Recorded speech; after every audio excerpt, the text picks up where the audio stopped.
Today, we have the pleasure of hearing the story of Moses Kallon, a man who survived the civil war in Sierra Leone. Mr. Kallon is a highly educated man who graduated from a teacher's college in Sierra Leone and taught for 12 years before the civil war broke out. After the war, he assisted with relief efforts in Sierra Leone, working with the American Red Cross and other NGOs to help his people. While working with these organizations, Mr. Kallon befriended an American who urged him to come to the United States to find work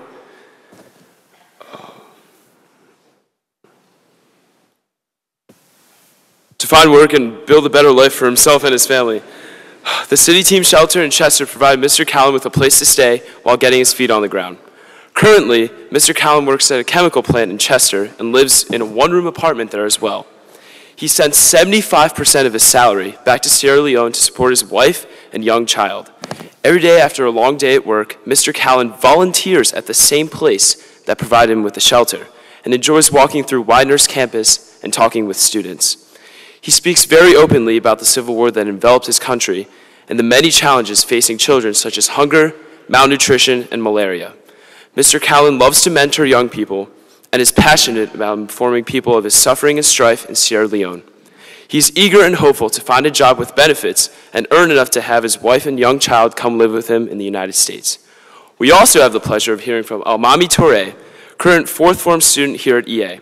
He faced similar circumstances to Mr. Kallon, and we are eager to hear his perspective and story as well. Today's panel will be run by Kristen Hinckley and I, and we've prepared a few questions for Mr. Kallon and Almami.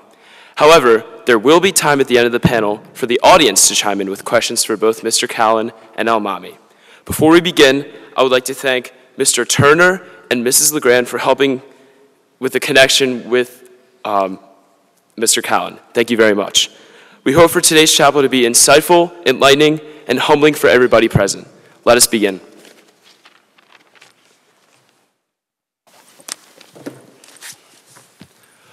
First, we'd like to start, I'd really like to hear about, or we'd all like to hear about your experiences. So just your story, what happened, and how you got through it and everything. So that'd be great, thank you. Good morning. First and foremost, I'd like to thank you at Episcopal for the privilege and opportunity you've given me this morning to come here and share a human story. It's not so much about my story, but a human story.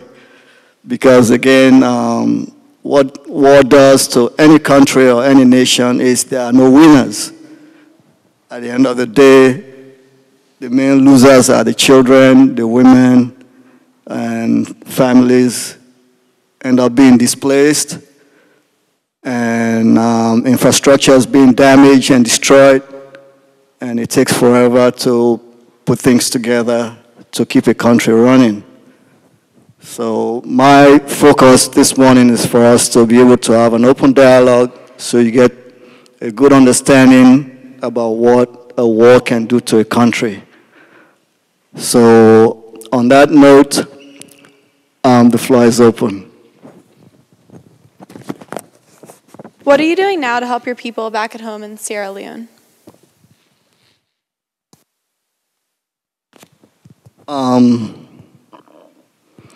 When I left, it wasn't pretty.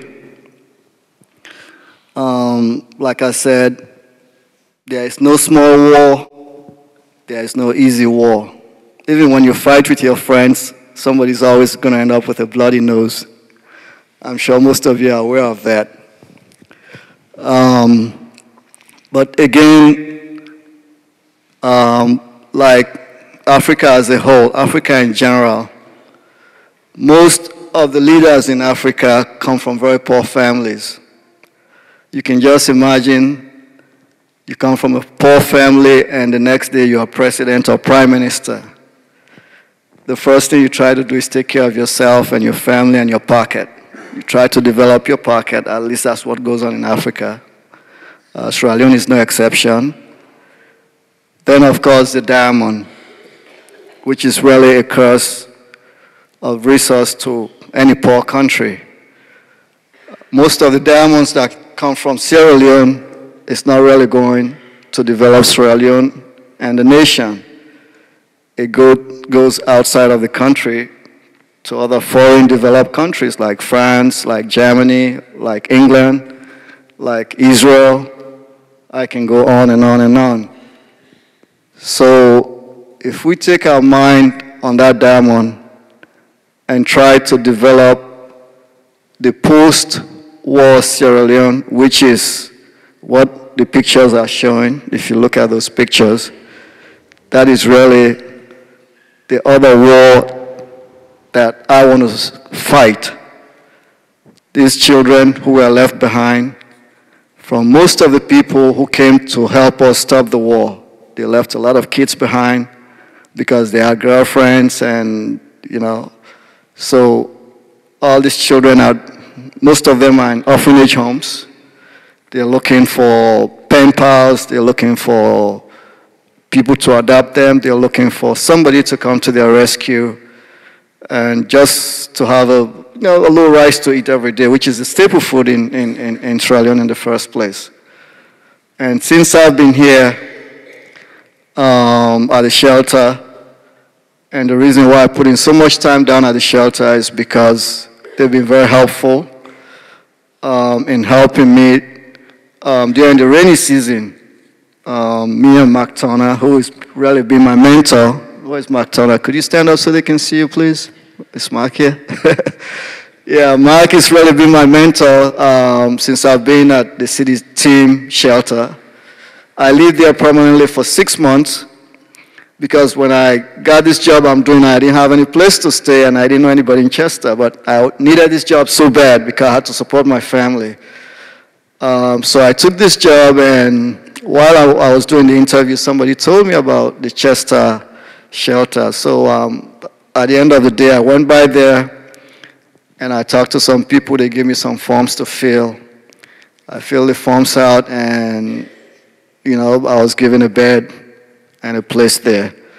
So since then, I've developed a lot of relationships with the people who are in and out of there. I do some mentoring. I do some kitchen work. I do some pantry work. I do wherever it's there that they ask me to do. We go on food drives for the shelter because people who are in and out of there eat 3 times a day, and they have used clothing that comes in, and so many other opportunities, rehabilitation. Even some of the inmates that come from jail, they send them there to serve their probation before they go out back into the communities. So just to be brief, that's where I am right now. You touched briefly on the photos that are displayed in front of the chapel. I don't think everyone is sure of what exactly the photos are portraying. So could you... Okay, please? Basically what these pictures, if you look at these pictures,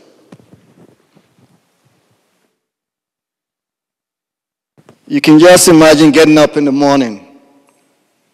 You've gone all day. These kids, most of them don't have parents. You get up in the morning and you have to worry about just a little something to eat. You can just imagine that. For most of us this morning, we have a beautiful cafeteria. After here, we're going to eat salad, whatever. And these kids are struggling just one bowl. You have 5 kids here struggling on one bowl. To me, that's not acceptable. And it takes sometimes, they say, it takes a village to raise a child. These children, if we help them, there will come a time they will be the future leaders. Like most of you are future presidents, future secretary of states, future ambassadors. So as I see these pictures, if there's anything personally I can do, which I do now, out of my own small check I get every 2 weeks, I donate a lot of them over some of these orphanage homes. I don't even have a car, I don't drive, I don't have anything, but I have God, and I have something that I truly believe in, which is some of these kids that I left behind, especially being a former teacher. Life wasn't like this when the country was stable. Life was really good because Sierra Leone is very hospitable. It's a good country. But again, like I said, war doesn't win. I mean, no matter how you say, maybe the bullets will stop, maybe the rocket grenades will stop, but at the end of the day, the people who suffer the most are the women and children, because you have rape going on, you have all these ugly things going on with innocent people that have nothing to do with diamond, that have nothing to do with politics. They end up suffering the most. And that's really what these pictures are all about. And I wanted to share that with you so you can see it firsthand. So by the time this conference, this forum is over, you can judge for yourself. If you were in position, what would you do to help children like this? Thank you for touching on your beliefs. Could you and Amami both please explain your faith and how it has changed or shaped you through these experiences? My faith has always been very strong. The good thing about Sierra Leone that I like more than anything else, we don't have any religious conflict. Sierra Leone, the Muslims, the Christians work hand in hand very well together. Christians married to Muslims, Muslims married to Christians. Because it's such a small country, and the demographics is like everybody practically know everybody. The population of Sierra Leone is about 6 million, about maybe the size of Delaware. It's a country the size of Delaware, very small, so we don't have any religious conflict. So I grew up in a very strong religious background. My first elementary school was Holy Trinity Elementary School. I used to go to Holy Trinity Church, and then we had the school at the back. But from my village to Holy Trinity, it was like 3 or 4 miles. So every morning before we go to school, a bunch of guys would run, no shoes, just run. It was just always fun to just have a bunch of guys running to school every day. And after school, it would be 90 degrees, 95 degrees. We'll be running back and sweating. And along the way, that's how we made friends. So that was really my early humble beginnings. And I was a chapel boy wearing the candles. We light the candles on Sunday in church and just make sure the Bibles were in place. And so when people come to service, everything was ready for them. So that was really my early humble beginnings about Christianity. Even to this, about 90% of all the schools, elementary, secondary, are all missionary schools. The Catholic, majority of those schools belong to the Catholics. They're excellent, and everybody wants to go to Catholic schools. So that's really something that I really, really enjoyed during my school days. The missionaries have always done very well for Sierra Leone, so God bless them.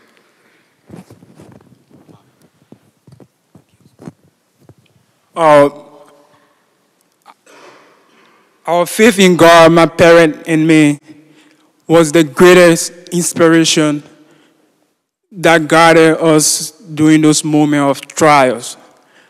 The Quran teaches that be steadfast and patient, whatever befell you. And that was the key that guided my parent and me, and was able to live through that moment. I was a little kid, but I knew what my parents went through. Like, for example, living condition was not the same. Their life back in Liberia was different. Like, they lose a lot of possession because of war.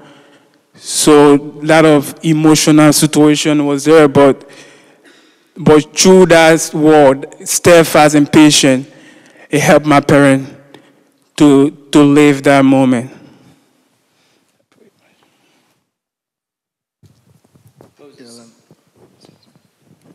Moses, you touched based on the contrast between the horrors of the war and how Sierra Leone was such a great country before the war.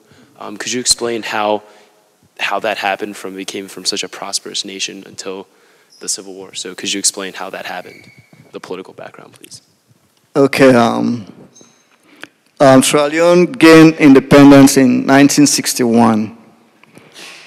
During that time, the British I've established, like I said, most of the educational system is all missionaries. The missionaries came in and the education system was very good. Actually, Sierra Leone was like the beacon of education in the entire West Africa. People came from all over, from Ghana, Nigeria, Congo, Gambia, Senegal, to go to school because the English system was really excellent in most of the schools in Sierra Leone. So everybody came there to school. But after independence, the first prime minister we had, Samuel Timagai, was a doctor. So he ran the country very well. Life was good. He believed in education. A lot of us were going to school, and the facilities were good. Water supply, electricity was excellent. But as the new generation of politicians, which is us, started to filter into the political system, the dynamics started to change. All what the Europeans were doing to build infrastructure, to develop the markets, the economy, started going down. And when you suppress people who are used to having everything, who are used to going to school, educating their children, then all of a sudden you start to see a difference, you start to see changes, you start to see suppression, you start to experience things that the market is not what it used to be. The schools start to go down, teachers are not getting paid. That can be frustrating. And as we speak here right now, when you look at the dynamics in the 21st century, the young people, the young generation are changing the world through internet, through Twitter, Facebook. The awareness is beginning to come that all these dictators, because Africa as a whole, because the dynamics of Africa, all these different languages, people don't seem to take democracy very seriously. So you have a whole lot of dictators who've ruined and destroyed most of these countries. But as this generation, your generation, our generation, the new future of the world, as it changes, you see democracy is being promoted through the young people, through the internet, through so many other media. And that, in the future, is going to help a small country like Sierra Leone. Dictatorship is slowly vanishing, and democracy is beginning to pick up. It's going to take some time, but again, with your help, with this generation, with the generation in Sierra Leone in the 21st century, I think things can only get better. It can't get any worse than it already is. But again, you need to be involved. You guys are the future, the future leaders. Some of you will someday volunteer to be Peace Corps in Sierra Leone, and you have to help these young people. You'll be ambassadors, Secretary of States, presidents. You have all in this room this morning. So our focus is to what we can do to help some of these young people, some of these faces that you see this morning that is staring at you. They're begging for help, they're crying for you to reach out and make the world a better place for them. Thank you for that. Could each of you please tell us about how you feel about your opportunity to come to America? The opportunity was by accident. Over my wildest dream, I never thought I'll be here. I had a Peace Corps in my high school, Mr. Cobby, Charles Cobby. He was the first Peace Corps American that I ever came across. He always told us about America, how great America was, and why they volunteer to come to places like Sierra Leone to help. that was during President JFK's time when the Peace Corps program started in Sierra Leone, and we used to have what they call care. Food from here will go to feed the children. And so when that happened, life was good. Now, when these new leaders started to come in, they didn't quite understand what democracy was all about. Instead, they were like dictating. At the end of the day, finances didn't flow. The economy went down. Teachers were not getting paid. People got very disgruntled.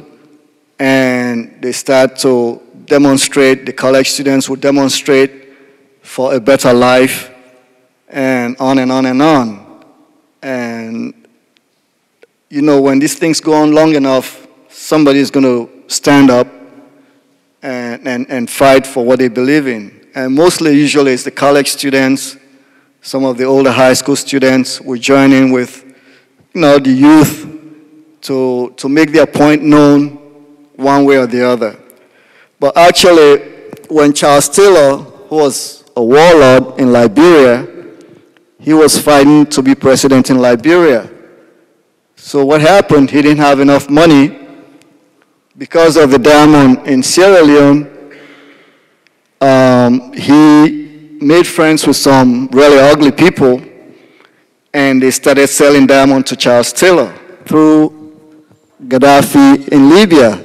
Gaddafi was the biggest tyrant in the entire Africa. All those small countries like even Mali, with what's going on in Mali right now, all these mercenaries that you hear about, all this struggle, Gaddafi used to train people. He used to sponsor them through, they would sell the diamond and the gold and whatever minerals to Gaddafi, and he'll buy ammunition and, you know, sponsor these small countries that couldn't stand up on their own 2 feet. And that really was the beginning of the war. Charles Taylor won the presidency in Liberia, but he left a lot of chaos behind. Almami would tell you about really the chaos that was really in Liberia. It was worse than the one in Sierra Leone.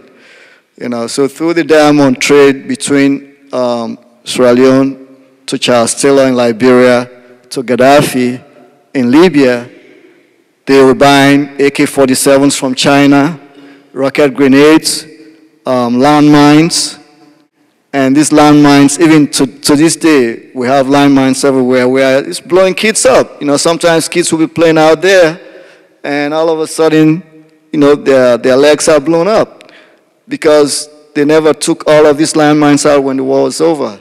So the crisis really never ends because you set up all these things and you cover them up, and it's always the poor, innocent people that end up suffering. And this suffering is what we're trying to stop.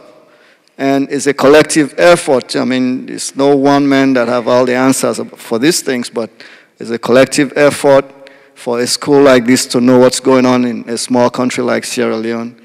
And so we can all work collectively to find a way to reach out and see what we can do to be a part of, you know, helping people who can't help themselves.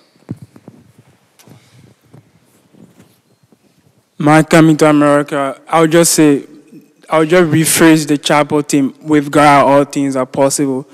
It was through my sister.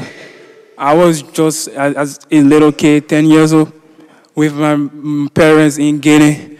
My sister was over in America. She was put in resettlement for us to come and join her in America. It was through that process, after some years, God made the way possible for us to come through her. The coming to America, I'm really thankful to God because it have opened doors I could not imagine.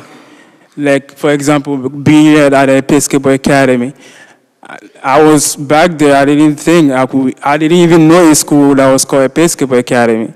But God said, one day you will come in America and you will be a person that will be maybe example and go back in the future, maybe help with other people because everything is done for a reason.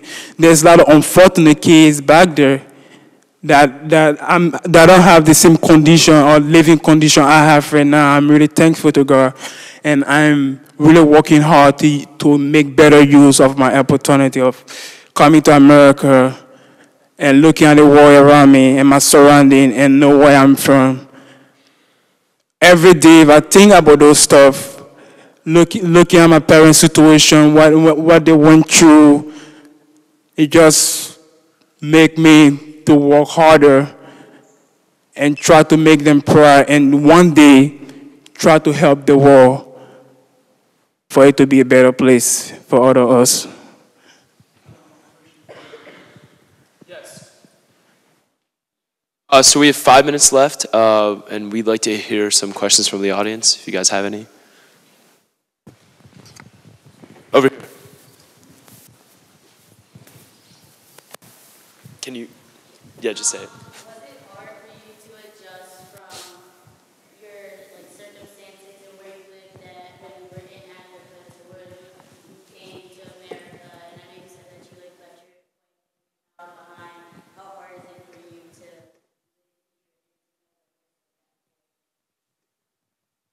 Yeah, it's always extremely difficult to leave your loved ones behind, to leave your comfort zone, to start a new life. Most times it's the loneliness. You find yourself by yourself most of the time because you really don't know most of the people that surround you. Most of the time you don't know what you're dealing with. You're not even familiar with the neighborhoods. Like where I am now in Chester, I'm not familiar with the neighborhood. So at the end of the day, when my work is done, I pretty much stay home. I lock myself up. I get into some reading. God bless Mark. Mark has really been an instrument in my life. He checks on me, and he's been helping me a whole lot. God, like I said, God bless him. Without him, I don't even know where I'll be at this time. So these are some of the benefits for being in a foreign country. You meet somebody who believes in you and who gambles in what you have to do every day and guides you through the process. It is a process. It is extremely difficult, but you have to deal with it because you're here now and you have a mission, you have a vision. You want to help the people that you left behind. So you try to block as much as possible in your mind and focus on some of the things that deep down inside that is passion for you, and you want to succeed so the folks back there know that even though you're here, you're not alone. You're thinking about them, they're thinking about you, and that you're always seeking and looking for means to reach out as much as possible. Like I was telling Paige, right now as we near the holidays, Christmas, I've been collecting stuffed animals and video cassette for kids and some other things that the kids will be interested in playing with during the holidays. Over there we call Santa Claus Father Christmas. Father Christmas usually bring the goods for the children. But during the war, all that stopped. We don't have any people really who are going out now and doing that. So as long as I'm alive and the good Lord is guiding me, I want to continue to do whatever I can in my power to make a difference in this world. So that's why I'm reaching out to you. I'm reaching out to America to do whatever they can to know what Sierra Leone is all about. Sierra Leone is a beautiful country. People are very hospitable. And we need you as partners so we can all work on this endeavor together, because it takes a village to raise a child, and you are part of that mighty village that I'm seeking.